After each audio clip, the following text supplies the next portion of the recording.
comme, voilà, comme il a dit, euh, c'est ma spécialité. Donc, j'ai fait une thèse de doctorat dans le domaine de la théologie pratique depuis 97. Donc, elle est déjà vieille, hein, cette thèse, d'où il faut continuer à publier, à travailler, surtout dans des collectifs.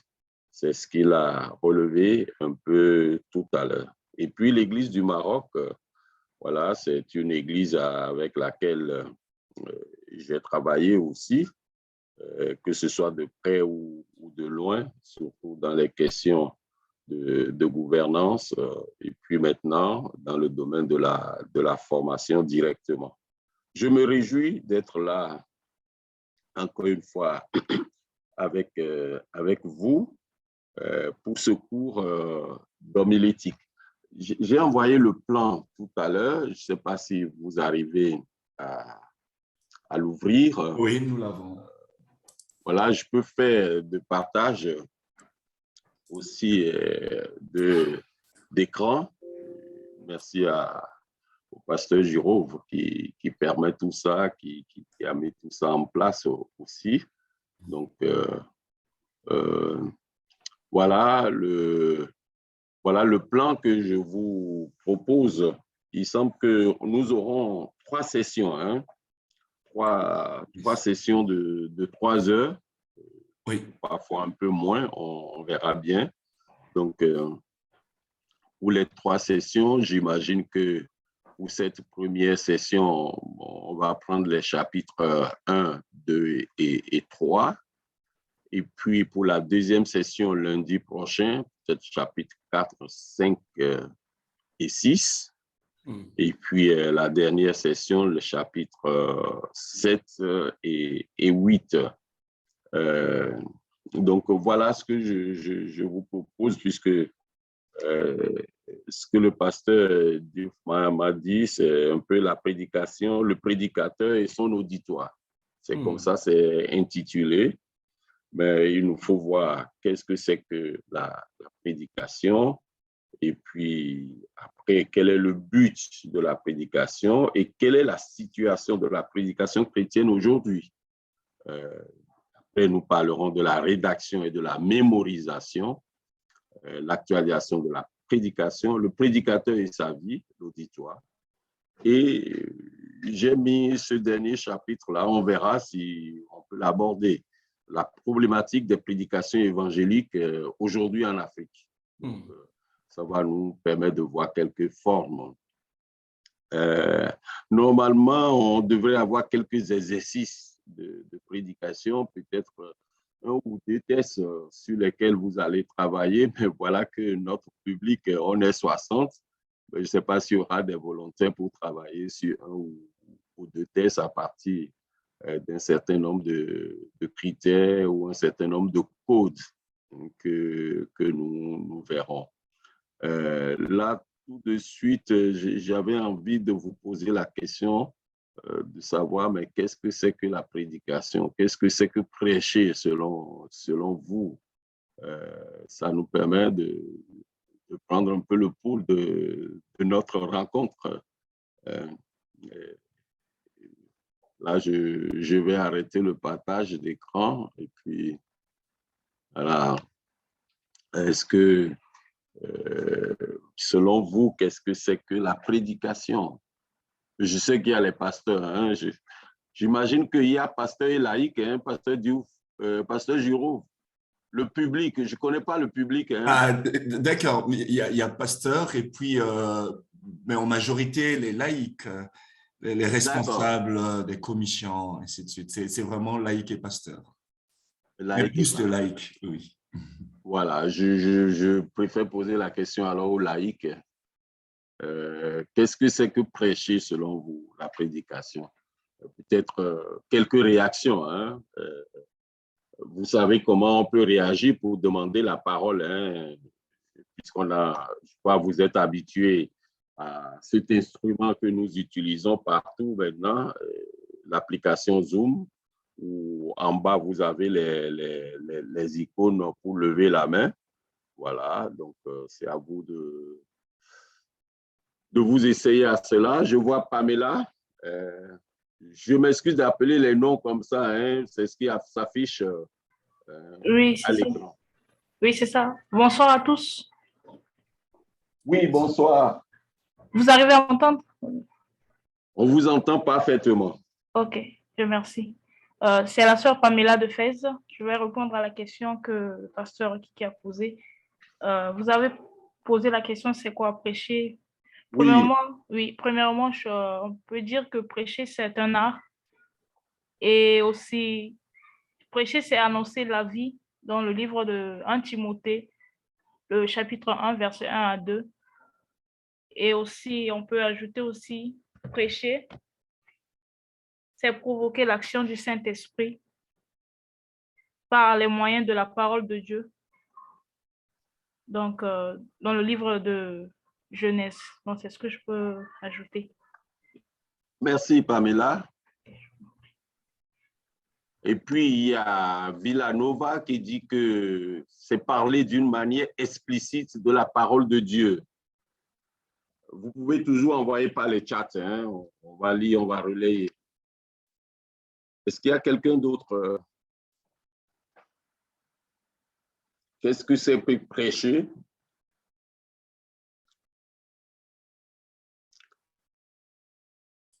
Il y a une petite réponse dans le chat, pasteur Kiki. Oui, c'est ça, j'ai lu. Ah, d'accord. Ils ont dit c'est parler d'une manière explicite de la parole de Dieu. Et je n'ai plus rien, ça vient de Villanova.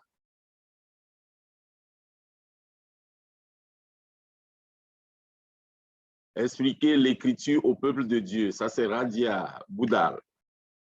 Boudlal, voilà.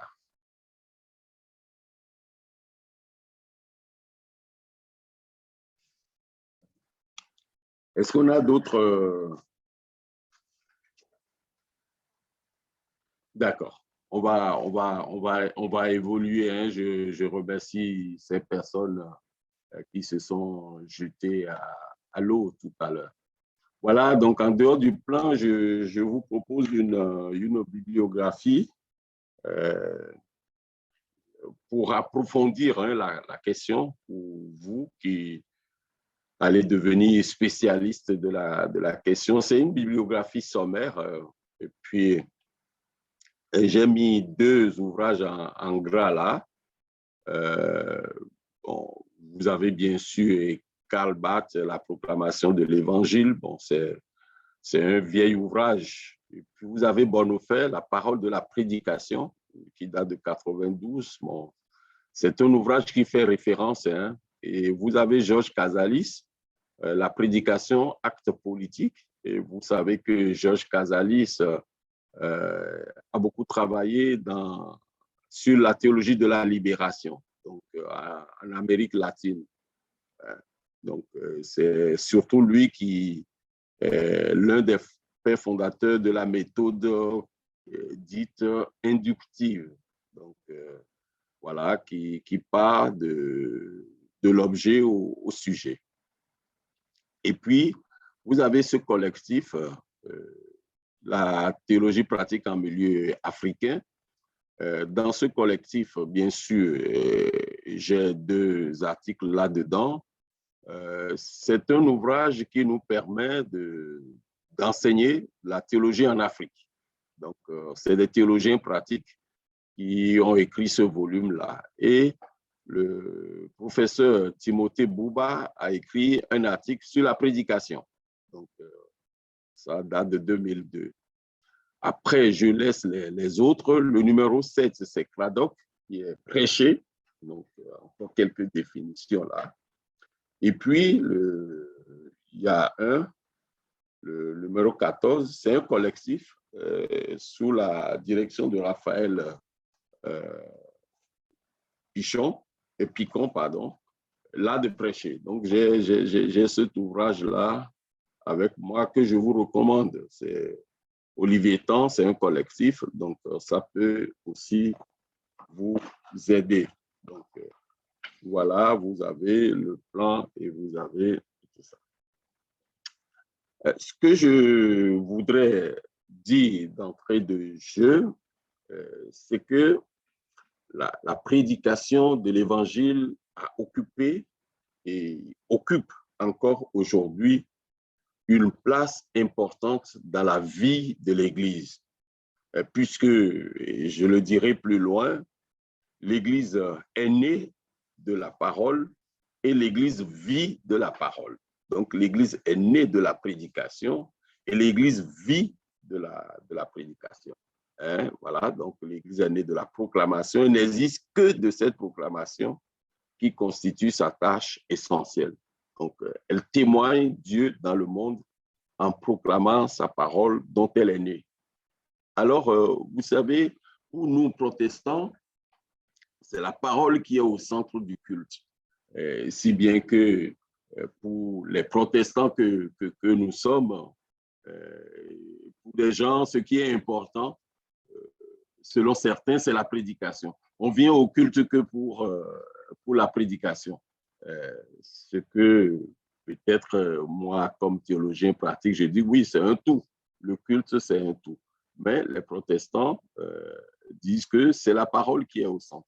Que ce soit la parole grand P, la parole de Dieu, que ce soit aussi la parole petit p. Et c'est d'ailleurs pour ça que nous, à la CEVA, un des mots d'ordre, c'est rendre la parole au peuple de Dieu. Donc, la parole.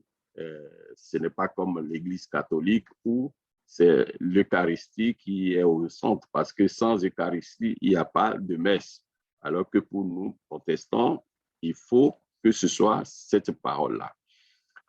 Et l'une des disciplines de la théologie pratique qui s'occupe de cette tâche est appelée homilétique. Donc, voilà, on va essayer de faire quelques parcours là, et puis pour connaître l'art de prêcher. Alors, venons-en aux essais de définition. Je crois que vous avez vos Bibles. L'homilétique, c'est l'art de prêcher. Alors, voyons dans l'Ancien Testament. Dans l'Ancien Testament, on a le verbe kara, en hébreu, qui signifie appeler, convoquer, crier, annoncer. Et ça, vous avez, par exemple, Genèse au chapitre 39, hein, le chapitre 39 de Genèse, et puis le verset 15, où il est écrit ceci. Quand il a entendu que j'élevais la voix et que je criais, voilà, et que je criais, donc Kara, il a abandonné son vêtement à côté de moi et s'est enfui dehors. Ça, c'est l'histoire de Joseph, hein, Joseph dans la cour royale. Et puis, vous avez, par exemple, 2 Rois au chapitre 11, le verset 14, 2 Rois chapitre 11, le verset 14, où il est écrit, on dit,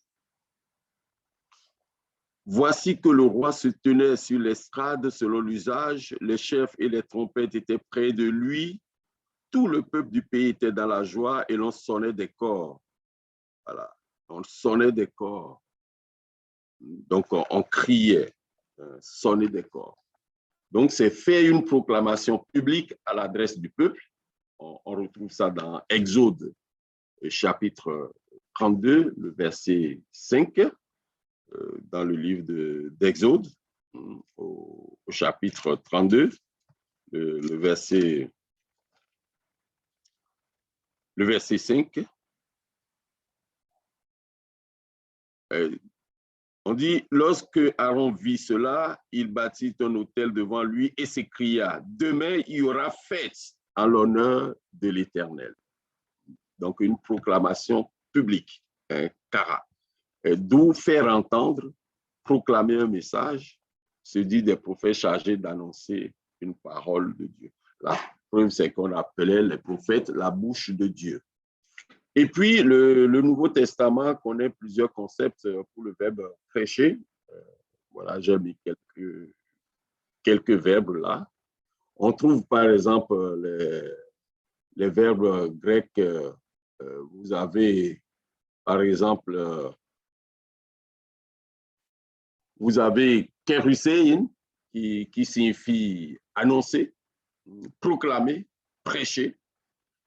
Et vous avez Evangelisein, qui signifie proclamer la bonne nouvelle. Donc, vous avez le concept évangile, donc évangéliser.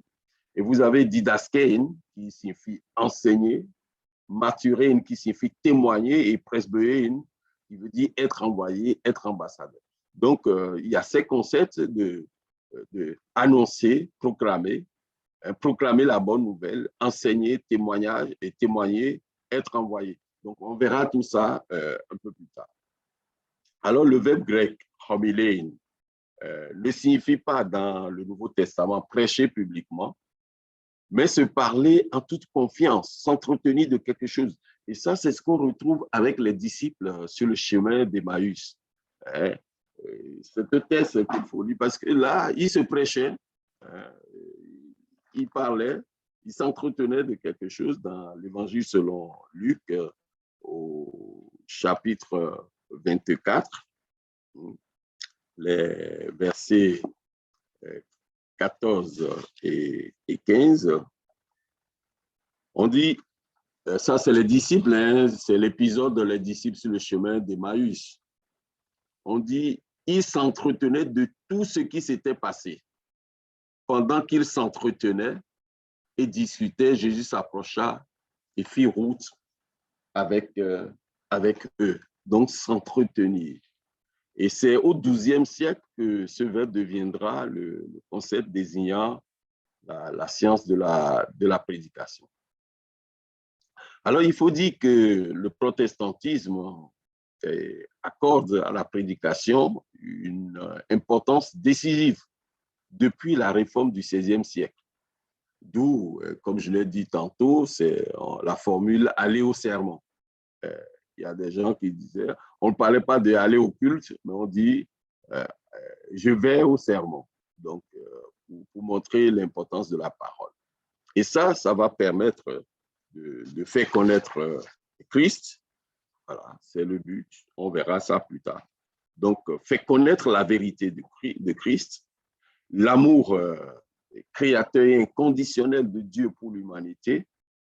Et ça va être l'annonce de la bonne nouvelle du salut gratuit, offert à toutes et à tous, sans condition. C'est ça. Donc, c'est cet amour de Dieu, c'est de ça que nous parlons, la gratuité du salut, qui fait partie des principes de la réforme protestante.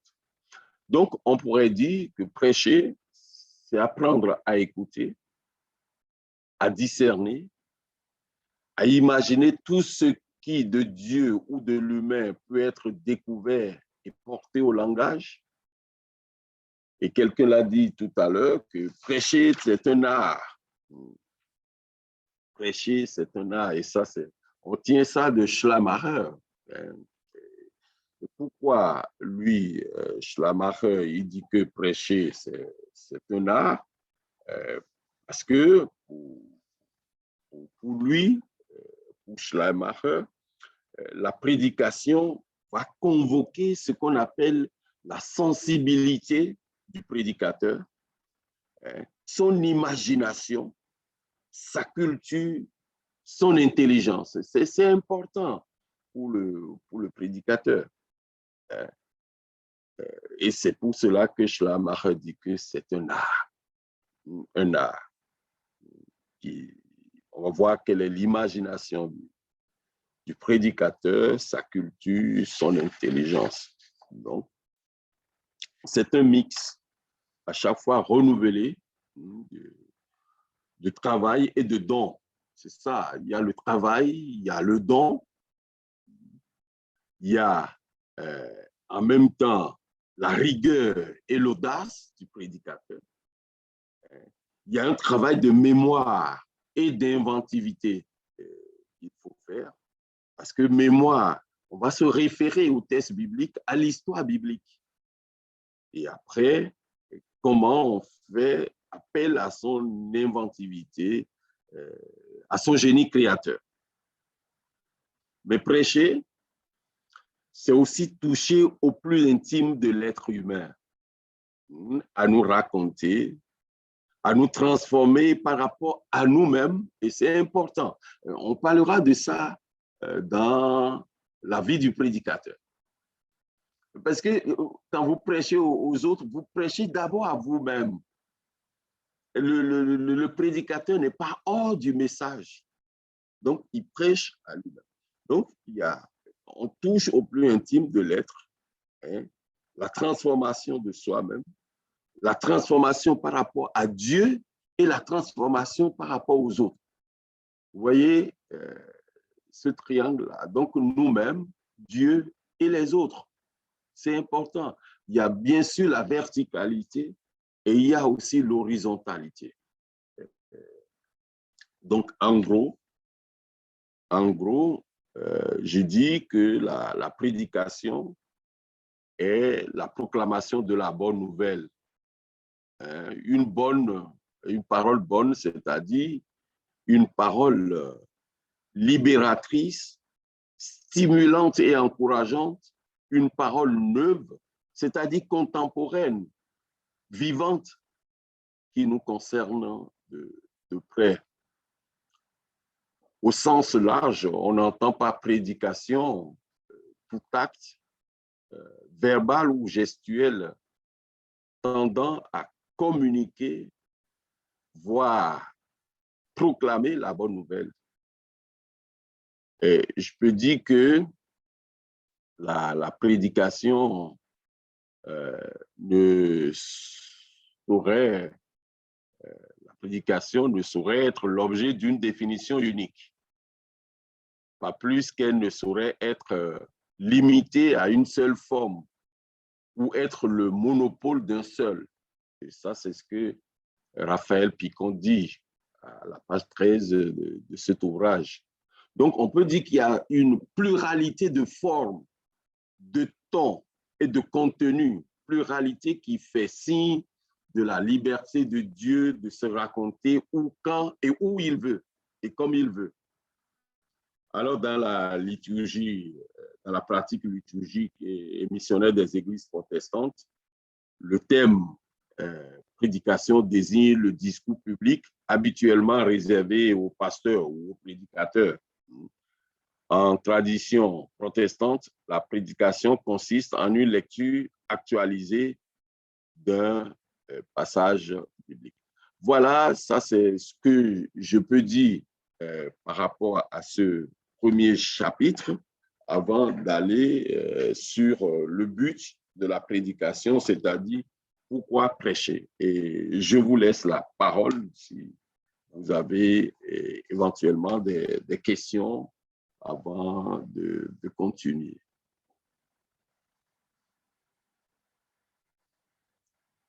J'imagine que c'est le pasteur Girauve qui modère ou c'est le pasteur Diouf? Bon, nous modérons à deux.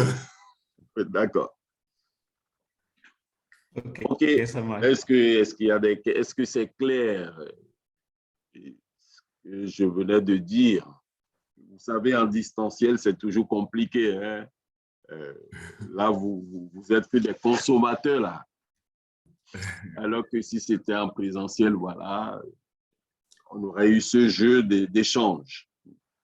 Parce que généralement, pendant que vous êtes en train de donner cours, les participants écrivent au fur et à mesure dans le chat et nous recoltons les questions et puis nous les posons quelques minutes avant la pause, puisque nous avons généralement une pause vers 20h45, une pause de 10 minutes entre 20h et 21h.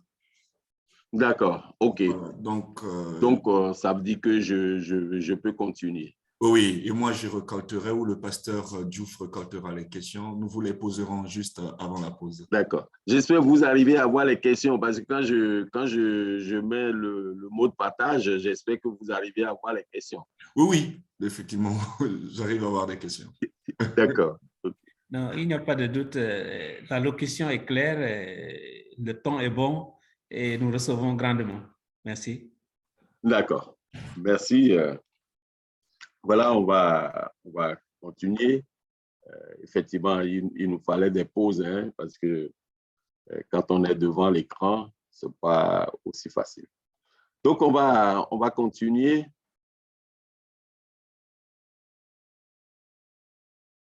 Voilà, maintenant, on va parler de pardon. Non. Voilà le but de la prédication. Pourquoi prêcher? Pourquoi prêcher?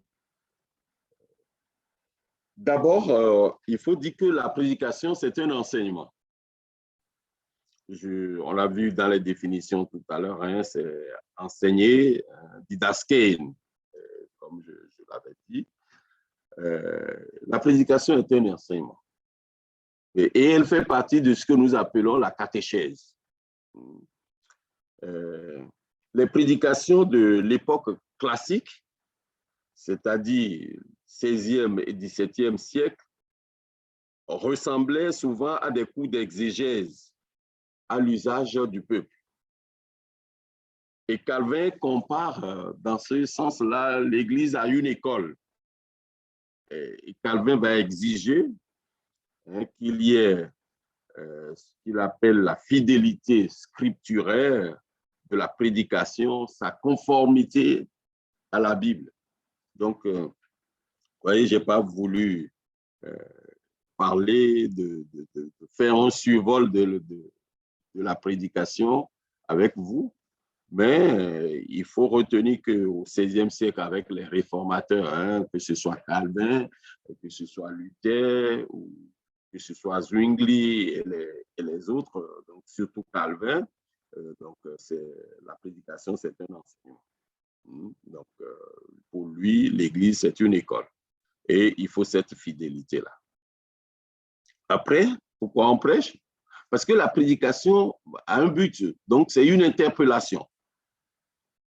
Elle doit placer l'auditeur devant une décision, hein, et l'appeler à la conversion, qui n'est jamais accomplie une fois pour toutes. Et ça, je tiens à souligner cela. Hein.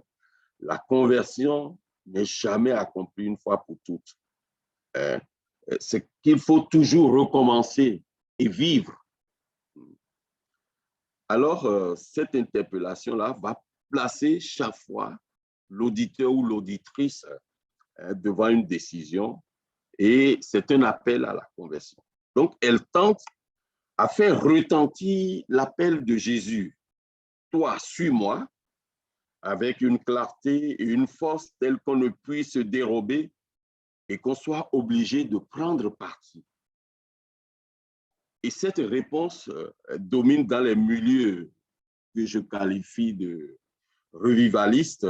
Le prédicateur ne vise pas à donner des connaissances ou à provoquer une réflexion. Il ne cherche pas à rendre plus instruit, plus savant ou plus intelligent. Donc, il a pour tâche de faire entendre une invitation à laquelle il faut répondre par un engagement ou par un refus. Le souci est d'atteindre l'auditeur au plus profond de son être. Tant pis si pour y parvenir, on manipule un peu les thèses, si on prend quelques libertés exégétiques dans cette interpellation. Je montrerai les limites parce que je parlerai, en tout cas à la fin, vers la fin de ce cours, sur les modèles de prédication, donc la problématique, ce que j'ai intitulé la problématique des prédications évangéliques en Afrique aujourd'hui. Donc ça, c'est le deuxième point. Donc pourquoi prêcher, enseigner, interpeller?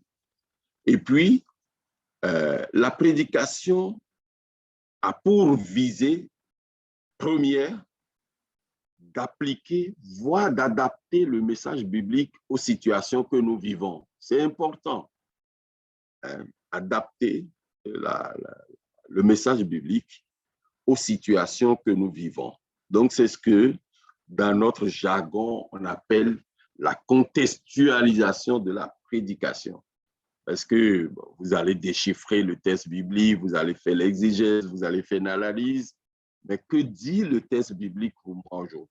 Ça, on va voir de façon pratique dans la rédaction.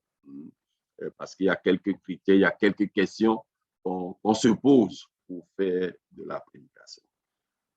Mais je tiens quand même à souligner, entre ces trois réponses, il n'y a pas incompatibilité ou contradiction. Il peut être un enseignement, une interpellation, donc une adaptation, une contextualisation.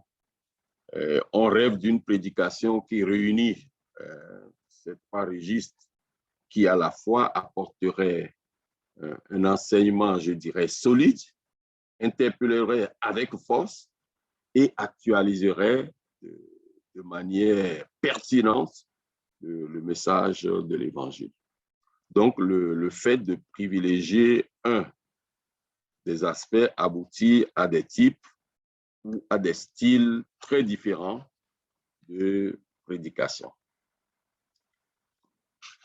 Il y a Alain Ouzio, c'est un pasteur qui a beaucoup travaillé, qui dit que la religion a toujours eu deux fonctions fondamentales différentes. Il dit que la première, représentée par la tradition catholique, a été d'encourager les hommes à s'améliorer et à faire le bien en leur promettant le salut comme récompense de leurs bonnes œuvres. Ça, c'est catho. Et puis la deuxième, représentée surtout par la tradition luthérienne, a été de tenter de libérer l'homme de son angoisse sur lui-même en lui prêchant la justification par grâce, c'est-à-dire le droit d'être faible et misérable. Puisque l'apôtre Paul, parlant de son écharde, et ça c'est un texte que j'aime beaucoup, dit « Ma grâce s'accomplit dans la faiblesse. Quand je suis faible, c'est alors que je suis fort. » Et puis Dietrich Bonhoeffer, dans son ouvrage « La parole de la prédication », a dit que le but de la prédication, c'est accueillir les humains. Voilà ce que veut la parole de la prédication, rien d'autre. Elle veut porter toute la nature humaine et dans la communauté, tout péché doit être remis à la parole. Donc, il dit, il faut donc prêcher de telle manière que l'auditeur remette à la parole sa détresse, son souci, sa peur et son péché. La parole les accueille. Et c'est important quand il dit il faut prêcher de telle manière que l'auditeur remette à la parole sa détresse, son souci, sa peur et son péché. Donc, le but, c'est aussi d'accueillir. Voilà, pour ce deuxième chapitre, ce que je pourrais dire sur prêcher, c'est-à-dire pourquoi prêcher, le but de la prédication. Donc, on peut avancer, je vois les questions, mais comme vous m'avez dit que les questions, il faut les prendre à la fin, ben, j'aurais quand même souhaité aborder cette question de Collins. Oui, absolument. Qui dit, y a-t-il une nuance entre enseigner et prêcher? Y a-t-il une nuance entre enseigner et prêcher? L'enseignement se trouve dans la prédication. C'est ce que je venais de dire. Hein? Parce que quand on prend les verbes qui traduisent le contexte, qui traduisent le concept de la prédication, vous avez, par exemple, enseigner, didaskein. Donc, enseigner, ce verbe grec-là. Donc, il n'y a pas de nuance. Et je l'ai dit tout à l'heure, qu'il y a l'enseignement, il y a l'interpellation et il y a la contextualisation. Donc, nuance avec exhorter. Vous savez, là, on rentre dans un sujet où on se dit qu'est-ce que c'est que l'exhortation, qu'est-ce que c'est que la méditation, qu'est-ce que c'est que le sermon, qu'est-ce que c'est que l'homélie. Bon, c'est vrai, les cathos parlent plus de l'homélie, nous, on va parler de la prédication. Voilà. Donc, je dirais qu'il n'y a pas de nuance. Donc, et Calvin, tout au début, hein, quand vous voyez, par exemple, l'histoire de la prédication chrétienne, il y avait des moments où on pouvait prêcher pendant 2 heures parce qu'il faut exposer la doctrine. Donc, on est passé par tout cela. On va continuer avec le chapitre suivant. Je crois que c'est là où j'étais pour prêcher. Maintenant, la situation de la prédication chrétienne aujourd'hui.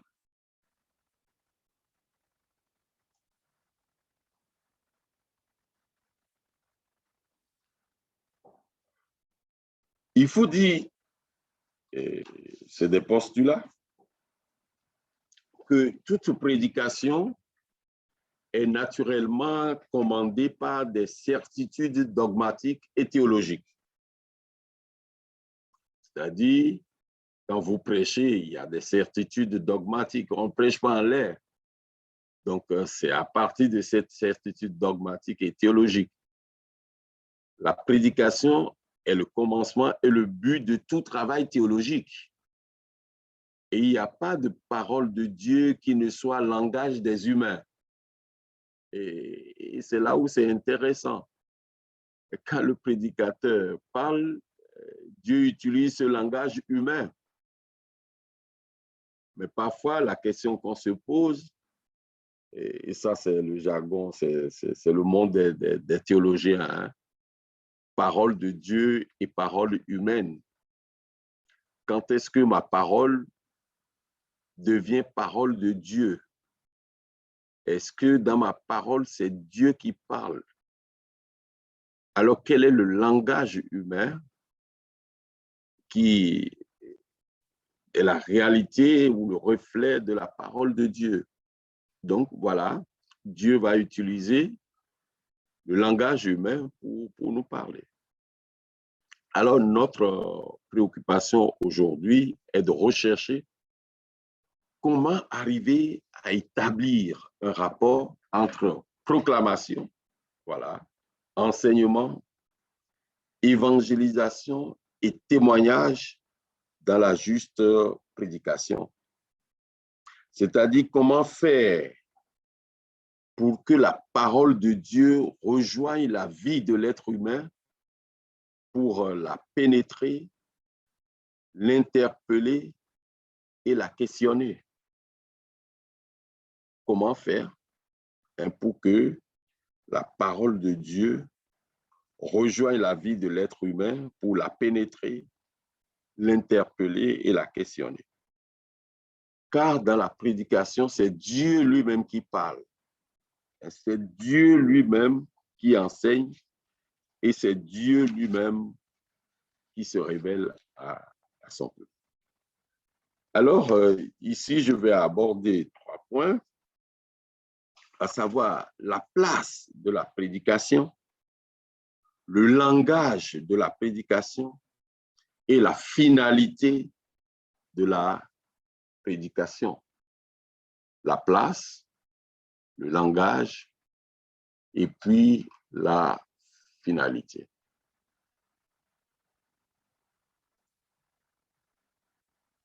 Alors, quelle est la place?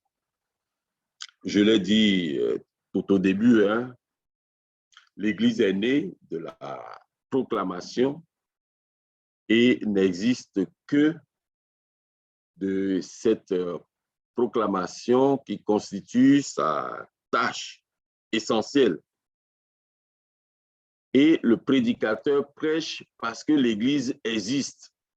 et pour qu'elle existe. Parce que vous n'allez pas dire, ben voilà, on va prêcher en l'air. Il y a toujours un but. Et il faut dire que la prédication de l'Église est toujours un cri. C'est-à-dire le règne de Dieu vient. Et l'Église va vivre dans ce temps ultime. Il y a un appel à un changement radical, un changement individuel et collectif de l'existence. Et le seul changement qui puisse se produire dans la vie d'un être humain est la nouvelle naissance, c'est-à-dire la conversion des ténèbres à la lumière, une nouvelle possibilité de vivre dès maintenant et pour toujours. Alors, l'origine de la prédication ne provient ni de l'expérience chrétienne pieuse ou de la conscience du prédicateur, ni de la détresse de l'heure dans l'Église, ni enfin du besoin d'améliorer les choses et d'influer sur elles, mais du commandement de Christ d'annoncer l'Évangile et du fait que ce mandat parvient d'une Église qui est déjà là. Alors, la prédication a un triple office dans le culte, et je vais revenir encore sur ces concepts-là. La proclamation, l'enseignement et l'interprétation.